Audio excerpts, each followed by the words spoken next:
ಅವರು ಸೃಷ್ಟಿ ಮಾಡಿ ಅವರಿಗೆ ಒಂದು ಅವರ ದೈಹಿಕ ಮಾನಸಿಕ ಭಾವನಾತ್ಮಕ ಬೆಳವಣಿಗೆಗೆ ಬೇಕಾದಂತೆಲ್ಲ ಪೂರಕವಾದಂಥ ಚಟುವಟಿಕೆ ಹಮ್ಮಿಕೊಂಡಿದ್ದಾರೆ. ನನ್ನ ನೆನ್ನೆ ನೋಡ್ತಾ ಇದ್ದೆ ದೇಶಿ ಆಟಗಳು ಅಂತ ಆರಿಸಿದ್ದಾರೆ. ಇವತ್ತು ಅಳಿವಿನ ಅಂಚಲ್ಲಿ ಅಳಿದೇ ಹೋಗಿರುವ ಅಂಚಿನಲ್ಲಿ ಆಡುವ ಆಟಗಳು ಇವತ್ತು ಗೊತ್ತೇ ಇಲ್ಲ ಮಕ್ಕಳಿಗೆ. ಇನ್ನು ಸ್ವಲ್ಪ ದಿವಸ ಹೋಗಿ ಗೋಲಿ ಆಟ ಗೊತ್ತಿಲ್ಲ, ಬುಗುರಿ ಆಟ ಗೊತ್ತಿಲ್ಲ, ಮತ್ತು ಈ ಬೇರೆ ಬೇರೆ ಚಿನ್ನಿದಾಂಡು ಬರೋದೇನೋ ಗೊತ್ತಿಲ್ಲ, ಚಿನ್ನಿದಾಂಡು ಎಲ್ಲದೇ ಅಂತ ಗೊತ್ತಿಲ್ಲ. ಏನೇನೋ ಆಟಗಳಿದ್ದಾವೆ ಎಲ್ಲ ಮರ್ತೇ ಹೋಗಿದ್ದಾವೆ ಎಲ್ಲವೂ ಕೂಡ. ಅವೆಲ್ಲವೂ ಈಗ ಯಾವ ಆಟ ಅಂದರೆ ಮಕ್ಕಳಿಗೆ ವಿಡಿಯೋ ಗೇಮ್ಸೇ ಆಟ. ತುಂಬ ಅಪಾಯಕಾರಿಯಾಗಿರುವಂಥದ್ದು, ತುಂಬ ಕೆಟ್ಟ ಪರಿಣಾಮ ಬೀರುವಂಥದ್ದು ವಿಡಿಯೋ ಗೇಮ್ಸ್ ಅದು. ಅದರಿಂದ ಹೊರಬರಬೇಕು ಮಕ್ಕಳು. ಇವತ್ತು ನಮ್ಮ ಹಳೆಯ ಆಟ ಪಾಠಗಳನ್ನು ಆಡಬೇಕು ಅವರು. ಅಂಥದ್ದನ್ನೆಲ್ಲ ಇವರು ಗುರುತಿಸಿ ಇವತ್ತು ದೇಸಿ ಆಟಗಳಿಗೂ ಮಕ್ಕಳಿಗೆ ಪ್ರೋತ್ಸಾಹ ಮಾಡಬೇಕು ಅಂತೇಳಿ ಅಂಥವಕ್ಕೆಲ್ಲ ಪ್ರೋತ್ಸಾಹವನ್ನು ಕೊಟ್ಕೊಂಡು ಬರ್ತಾರೆ. ಆಯಾಯ ಸಂದರ್ಭದಲ್ಲಿ ಏನು ಇವೆಂಟ್ಸ್ ಇದ್ದಾವೆ ಅವೆಲ್ಲವನ್ನು ಅಚ್ಚುಕಟ್ಟಾಗಿ ನಿರ್ವಹಿಸುವಂಥ ಕೆಲಸವನ್ನು ನಮ್ಮ ಇಂಗ್ಲೀಷ್ ಮೀಡಿಯಂನ ಪ್ರಾಥಮಿಕ ಶಾಲೆಯ ಮುಖ್ಯ ಶಿಕ್ಷಕರು ರೂಪಶ್ರೀ ಮೇಡಮ್ನವರು ಭಾಳ ವಿಶೇಷವಾಗಿ ಕಾರ್ಯಕ್ರಮವನ್ನು ಆಯೋಜಿಸಿಕೊಂಡು ನಮ್ಮ ಈ ಒಂದು ಶಾಲೆಯ ಪ್ರಗತಿಗೆ ಎಲ್ಲರನ್ನು ಒಟ್ಟುಗೂಡಿಸಿಕೊಂಡು ತುಂಬ ಶ್ರಮವಹಿಸಿ ಕೆಲಸವನ್ನು ಮಾಡ್ತಾ ಇದ್ದಾರೆ. ಅವರಿಗೆ ನನ್ನ ಅಭಿನಂದನೆಗಳು.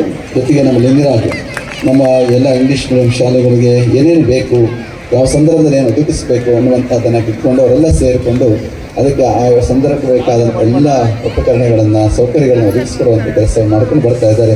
ಲಿಂಗರಾಜನು ಕೂಡ ಅದಕ್ಕೆ ಸಪೋರ್ಟಿವ್ ಆಗಿ ಜೊತೆಯೇ ಇದ್ದು ಇದರ ಬೆಳವಣಿಗೆಗೆ ಬಹಳ ಪೂರಕ. ನಮ್ಮದು ನೋಡಿ ಇಲ್ಲಿದೆ, ಗೋದಿಗೆರೆಯಲ್ಲಿದೆ, ರಘುನಳ್ಳಿಲಿದೆ, ಬೆಂಗಳೂರಿನಲ್ಲಿದೆ, ಇವೆಲ್ಲ 3-4 ವರ್ಷ ತುಮಕೂರಿನಲ್ಲಿ. ಇವೆಲ್ಲವೂ ಕೂಡ ಚೆನ್ನಾಗಿ ನಡೀಬೇಕು ಅಂದರೆ ಅವರೆಲ್ಲರ ಜವಾಬ್ದಾರಿ ಕೂಡ ಮುಖ್ಯವಾಗಿರುವಂಥದ್ದು. ಅದನ್ನು ನಿರ್ವಹಿಸ್ಕೊಂಡು ಬರ್ತಾ ಇದ್ದಾರೆ. ಇವತ್ತಿನ ಕಾರ್ಯಕ್ರಮದಲ್ಲಿ ನಮ್ಮ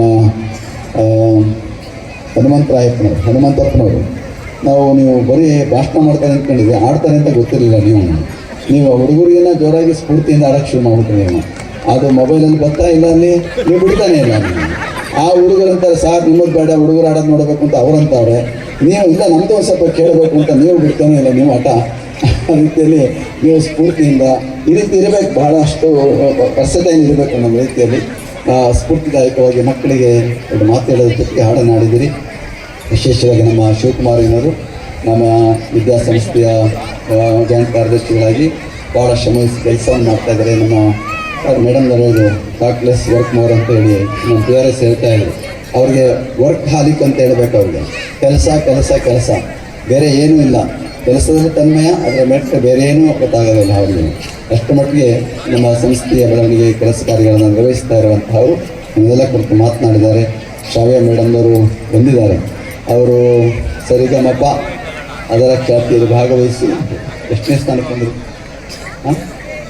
ರನ್ನರ್ ಅಪ್ ಅಂತ ಅದೇನೋ ಬಂದಿದ್ದಾರೆ. ಅದರಿಗೆ ಭಾಗವಹಿಸಿ ಅದೆಲ್ಲ ಬಹುಮಾನವನ್ನು ಪಡ್ಕೊಂಡಿದ್ದೀರಿ. ಭಾಳ ಅದೇ ನಮಗೆ ದೊಡ್ಡ ಬಹುಮಾನ ಅಂತ ಭಾವಿಸ್ಕೋಬೇಕು. ನೀವು ಅದನ್ನು ಸಾಧನೆ ಮಾಡಿ ವೈದ್ಯರಾಗಿ ಒಬ್ಬ ಒಳ್ಳೆಯ ಗಾಯಕಿಯಾಗಿ ಕೆಲಸವನ್ನು ಮಾಡ್ತಾ ಇದ್ದಾರಲ್ಲ, ಅದನ್ನು ನಾವೆಲ್ಲರೂ ಕೂಡ ಅಪ್ರಿಷಿಯೇಟ್ ಮಾಡಬೇಕು. ಈಗ ಯಾಕೆಂದರೆ ಇವತ್ತು ಸಂಗೀತ ಒಂದು ಔಷಧಿ ಅಂತ ಹೇಳಬೇಕು. ಇವತ್ತು ಸಂಗೀತ ಎಷ್ಟೋ ಕಾಯಿಲೆಗಳಿಗೆ ಅದು ಔಷಧವಾಗಿ ಹೊರಡ್ತಾ ಇದೆ ಇವತ್ತು. ಆ ದೃಷ್ಟಿಯಿಂದ ಇವತ್ತು ಸಂಗೀತದ ಮೂಲಕ ಉತ್ತಮ ಆರೋಗ್ಯವನ್ನು ಕೊಡೋದಕ್ಕೆ, ಉತ್ತಮ ಮನಸ್ಸುಗಳನ್ನು ರೂಪಿಸೋದಕ್ಕೆ, ಭಾವನೆಗಳನ್ನು ರೂಪಿಸೋದಕ್ಕೆ ಸಂಗೀತ ಉತ್ತಮವಾದಂಥ ಮಾಧ್ಯಮ.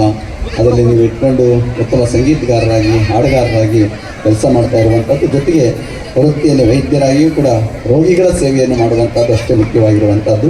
ಎಲ್ಲವನ್ನು ಉತ್ತಮವಾಗಿ ಮಾಡುವ ಮೂಲಕ ಮತ್ತಷ್ಟು ನೀವು ಎತ್ತರಕ್ಕೆ ಬೆಳೆಯಲಿ ಎನ್ನುವ ಆರೈಕೆಯನ್ನು ಸಂದರ್ಭದಲ್ಲಿ ವ್ಯಕ್ತ ಮಾಡ್ತಾ, ಪೋಷಕರಾದ ನೀವೆಲ್ಲ ಈ ಶಾಲೆಯ ಸ್ಟೇಕ್ ಹೋಲ್ಡರ್ಸ್, ನೀವೆಲ್ಲ ನಿಮ್ಮ ಮಕ್ಕಳು, ನಿಮ್ಮೆಲ್ಲರಿಗೂ ಕೂಡ ಇದು ನಿಮ್ಮ ಶಾಲೆ.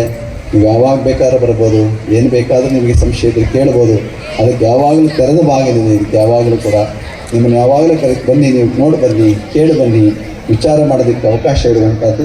ಈ ಶಾಲೆಯ ಪ್ರಗತಿಯಲ್ಲಿ ನೀವೆಲ್ಲರ ಸಹಕಾರ ಅತ್ಯಂತ ಮುಖ್ಯವಾಗಿದೆ ಎನ್ನುವಂತಹ ಮಾತನ್ನು ಹೇಳ್ತಾ, ನೀವೆಲ್ಲರೂ ಇದೇ ರೀತಿಯಲ್ಲಿ ಸಹಕಾರವನ್ನು ಕೊಟ್ಕೊಳ್ತಾ ಈ ಶಾಲೆಯನ್ನು ಮತ್ತಷ್ಟು ಎತ್ತರಕ್ಕೆ ಬೆಳೆಸುವಂಥ ಕೆಲಸವನ್ನು ತಾವೆಲ್ಲರೂ ಕೂಡ ಮಾಡಲಿ ಅಂತ ಹಾರೈಸಿ, ಮಕ್ಕಳ ಈ ಸಾಂಸ್ಕೃತಿಕ ಪ್ರತಿಭಾ ಕಾರ್ಯಕ್ರಮ ಯಶಸ್ವಿ